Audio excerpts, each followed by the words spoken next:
Bible പുതിയ നിയമത്തിൽ നിന്നുള്ള വായന. മത്തായിയുടെ സുവിശേഷം 15-ാം അധ്യായം.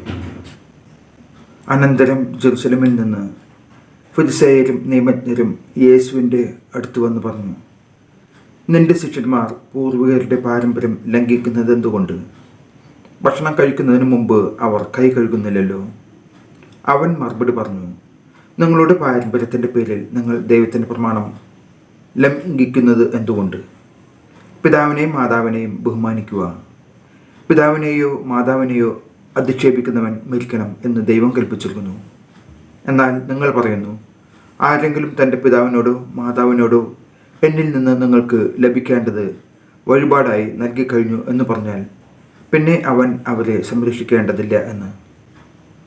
ഇങ്ങനെ നിങ്ങളുടെ പാരമ്പര്യത്തിന് വേണ്ടി ദൈവവചനത്തെ നിങ്ങൾ വ്യർത്ഥമാക്കിയിരിക്കുന്നു. കപടനാടിക്കാരെ, യെശയ്യാ നിങ്ങളെപ്പറ്റി ശരിയായി തന്നെ പ്രവചിച്ചു. ഈ ജനം അതരം കൊണ്ട് എന്നെ ബഹുമാനിക്കുന്നു, എന്നാൽ അവരുടെ ഹൃദയം എന്നിൽ നിന്നും വളരെ അകലെയാണ്. അവർ മാനുഷിക നിയമങ്ങൾ പ്രമാണങ്ങളായി പഠിപ്പിച്ചുകൊണ്ട് വ്യർത്ഥമായി എന്നെ ആരാധിക്കുന്നു. അവൻ ജനങ്ങളെ തൻ്റെ അടുത്ത് വിളിച്ച് പറഞ്ഞു, നിങ്ങൾ കേട്ടു മനസ്സിലാക്കുവിൻ. വായിലേക്ക് പ്രവേശിക്കുന്നതല്ല, വായിൽ നിന്ന് വരുന്നതാണ് ഒരുവനെ അശുദ്ധനാക്കുന്നത്. അപ്പോൾ ശിഷ്യന്മാർ അടുത്തു വന്ന് പറഞ്ഞു, ഈ വചനം ഫരിസേയർക്ക് ഇടർച്ച ഉണ്ടാക്കിയെന്ന് നീ അറിയുന്നുവോ? അവൻ മറുപടി പറഞ്ഞു, എൻ്റെ സ്വർഗീയ പിതാവ് നട്ടതല്ലാത്ത ചെടികളൊക്കെയും പിഴുതു മാറ്റപ്പെടും. അവരെ വിട്ടേക്കൂ. അവർ അന്ധരെ നയിക്കുന്ന അന്ധരാണ്. അന്ധൻ അന്ധനെ നയിച്ചാൽ ഇരുവരും കുഴിയിൽ വീഴും. ഈ ഉപമ ഞങ്ങൾക്ക് വിശദീകരിച്ചു തരണമേ എന്ന് പത്രോസ് അപേക്ഷിച്ചു.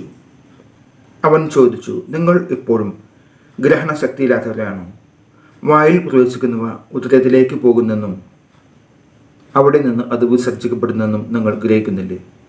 എന്നാൽ വായിൽ നിന്ന് വരുന്നത് ഹൃദയത്തിൽ നിന്നാണ് പുറപ്പെടുന്നത്. അത് മനുഷ്യനെ അശുദ്ധനാക്കുന്നു. ദുശ്ചിന്തകൾ, കൊലപാതകം, പരസംഗം, വ്യഭിചാരം, മോഷണം, കള്ളസാക്ഷ്യം, പരദൂഷണം എന്നിവയെല്ലാം ഹൃദയത്തിൽ നിന്നാണ് പുറപ്പെടുന്നത്. ഇവയാണ് ഒരുവനെ അശുദ്ധനാക്കുന്നത്. കൈ കഴുകാതെ ഭക്ഷണം കഴിക്കുന്നത് ആരെയും അശുദ്ധനാക്കുന്നില്ല. നമ്മുടെ കർത്താവായ ഈശോ മിശിഹായ്ക്ക് സ്തുതി.